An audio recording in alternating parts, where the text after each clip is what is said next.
Flash numérique, 2 journées, une à destination des acteurs professionnels, essentiellement autour des enjeux du numérique pour les accueils de jeunes, et le 4 juin, plutôt les turbulences à destination des habitants, des jeunes, mais dans une pratique de façon très ludique, autour de différents types d'ateliers, différents types d'espaces de jeu, voilà, que ce soit pour les enfants et les familles avec des tablettes ou encore des grands jeux géants sur grand écran. J'ai rencontré aussi des lieux et des espaces différents, voilà, autour du rétro gaming, autour de l'activité scientifique, autour du numérique. Je travaille dans l'association 3i Combo, qui est basée sur Rennes et qui organise entre autres le Stunfest chaque année. Et à côté, nous travaillons avec tout ce qui est structure culturelle pour proposer des activités ludiques, vidéoludiques, sortant, on va dire, de l'ordinaire. Alors ici, nous avons ramené 2 jeux indépendants, jeux d'auteur créés par des passionnés. Nous avons également un raquetté qui fonctionne à partir du Meki Meki, où on joue à 5 avec des pédales. Et nous avons autrement 2 jeux branchés sur les ordinateurs qui sont aussi encore des jeux indépendants. L'un qui avait été créé dans le cadre d'une Game Jam pour le Stunfest il y a 2 ans et un autre qui est en libre accès sur toute plateforme de téléchargement, Steam, et qui a beaucoup de succès auprès des jeunes. On va reprendre une nouvelle photo, on accompagne des enseignants sur des projets liés au numérique éducatif. Donc on met en place des ateliers d'accompagnement sur les tablettes, sur l'usage du numérique plus généralement dans les établissements. Et là, à la maison Jacques Prévert, donc j'étais en train de réaliser un petit film en stop motion.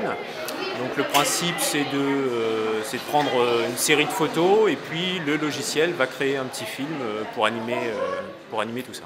Donc il y a la finalité qui est le film évidemment, mais l'intérêt aussi c'est tout le récit narratif où on va construire l'histoire avec les enfants, on va écrire le storyboard, on va éventuellement, si on va dans le détail, créer les différents plans qui vont servir au film.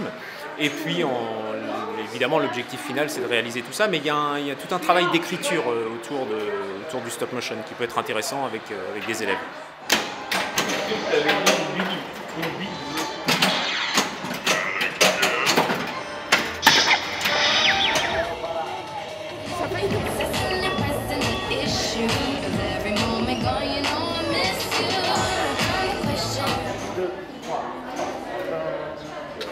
Aujourd'hui, on va aboutir à plusieurs petits morceaux il y a eu plusieurs petits groupes de personnes jusqu'ici, il y en aura d'autres, je pense après, qui viennent près des choses. On ne va pas forcément aboutir à des choses finies, mais on va déjà s'essayer aux outils.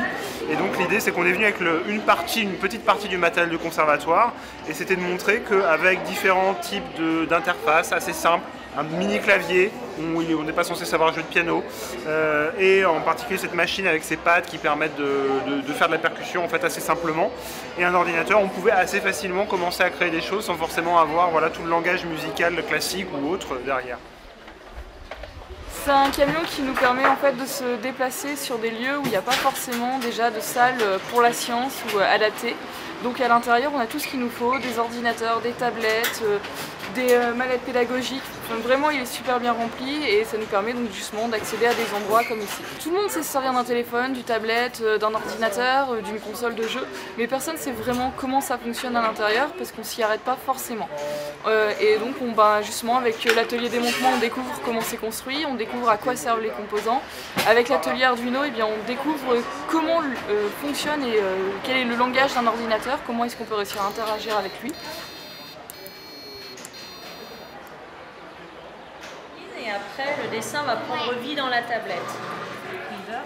Nous avons un axe principal qui est autour du numérique. Les tablettes sont arrivées depuis 6 ans, 6-7 ans dans les familles et je pense qu'elles arrivent de plus en plus tôt dans les mains des enfants, donc il faut leur apprendre à avoir un usage effectivement raisonné sans doute de ces outils-là, mais surtout un usage qui est pensé, réfléchi et qui permette d'ouvrir à la fois sur la culture et à la fois sur le monde qui les entoure, c'est-à-dire que l'objet mobile connecté ne doit plus être pas seulement un objet de renfermement sur soi, dans les familles et sur les enfants, mais un objet d'ouverture sur le monde.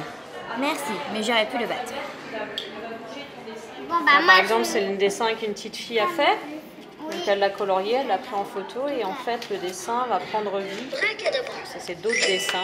Voilà.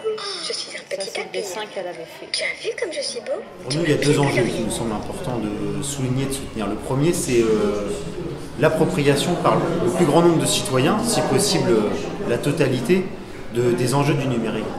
Et puis l'intérêt, c'est que tout le monde, que ça ne soit pas réservé à une minorité, mais que tout le monde ait les clés pour comprendre et les utiliser surtout. Et puis le deuxième enjeu, c'est grâce au numérique, on peut créer, on peut construire ensemble et autrement. Et nous, on se dit que dans la situation actuelle, c'est intéressant de créer soi-même en collectif et à l'échelle d'un quartier, à l'échelle d'une ville ou d'un territoire, et de construire ce que l'on veut et de construire autrement, librement. Parce qu'on pense que le numérique c'est un enjeu social important, que la place qu'un centre social tel que la Maison Jacques Prévert doit avoir ce rôle-là, en tout cas de faciliter la compréhension des outils numériques. On pense que l'éducation populaire et le numérique sont une association indissociable. Cette question de turbulence numérique est importante pour permettre à des gens d'avoir des clés de lecture sur le numérique et donc, du coup de réduire non pas la fracture, mais réduire l'illettrisme numérique. Et donc du coup de créer, en tout cas permettre à des jeunes et des acteurs, des habitants, d'être des citoyens 3.0 voilà, en utilisant le numérique.